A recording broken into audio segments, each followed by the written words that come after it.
So remember that time that I used to make YouTube videos? Good times. And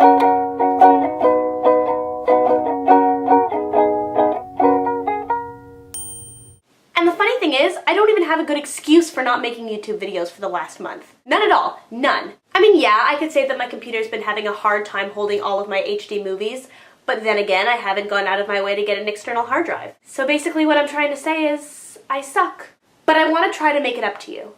So bli neder, and I say bli neder, which means no promises, because I don't want to break another promise to you. Bli neder, I'm going to try to make a video every day this week. Partially I want to do this to ease my guilt for not making YouTube videos for the past month, but also I need to get back into the swing of things, and so I think the best way to do that is for me to just throw myself into this full throttle. So before we get started, I'm sure you want to know what's been happening in the fabulous life of Ilana Schilling for the past month. Good news, a lot of my friends got married and or engaged. Mazel tov, all good things. Other good things, I've started another chavruta off camera. I'm learning ethics with my friend David. It's been really interesting so far, even though we've kind of just started. So yeah, my life's been pretty awesome, actually. The only drawback in my life right now is that the country that I love is being attacked by angry men with rockets, and my friends and family are living under constant threat of fire. It is so disheartening to hear about the people in Israel living under constant threat of attacks. And so this Mishnah vlog is dedicated to anyone who is living under threat of attack right now. My thoughts and prayers are with you, and may this madness end extremely soon.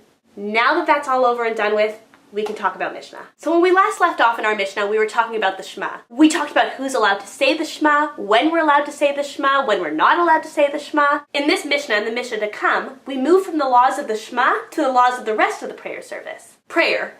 Background information. So back when we still had the temple, prayer was this spontaneous action serving God that everybody did according to his or her own ability. One who was fluent would offer up many prayers and supplication. One who was slow of speech would pray as he could. One would pray once daily, others several times a day. When the temple was destroyed and the Jews were exiled, spread over many countries, speaking many different languages, prayer was standardized. It was decided that there should be fixed times for prayers, corresponding to the sacrifices that used to take place in the temple. In the temple, there were two daily sacrifices, shacharit, which took place in the morning, and mincha, which took place in the afternoon. And so it was decided that there should be two daily prayer services, shacharit in the morning and mincha in the afternoon. Plus, because the sacrifices at the temple would burn through the night on the altar, the rabbis added a third additional prayer service called ma'ariv.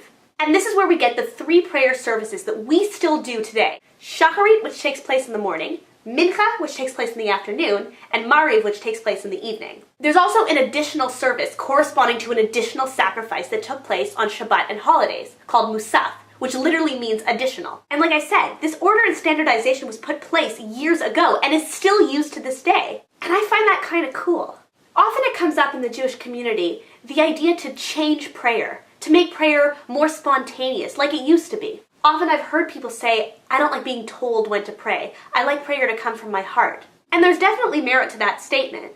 I mean, standardized prayer was put into place as a necessity to keep everybody together. But here's the thing. I think there's something powerful about Jews saying the same words at the same time all around the world. It sort of brings everybody together. It makes our prayers stronger. While standardized prayer may have been put in as a necessity, I still think it's important. And it's important now more than ever. We need to pray as loud as we can, as hard as we can, as one soul, together. Maybe then the attacks on Israel will stop. So it's just occurred to me now that I haven't actually talked about the Mishnah, just gone into the background and went on this whole tangent about Israel. But this video is getting a bit long now and I don't want you to get bored. So I'll finish this up in my next video, which bli neder is coming out tomorrow.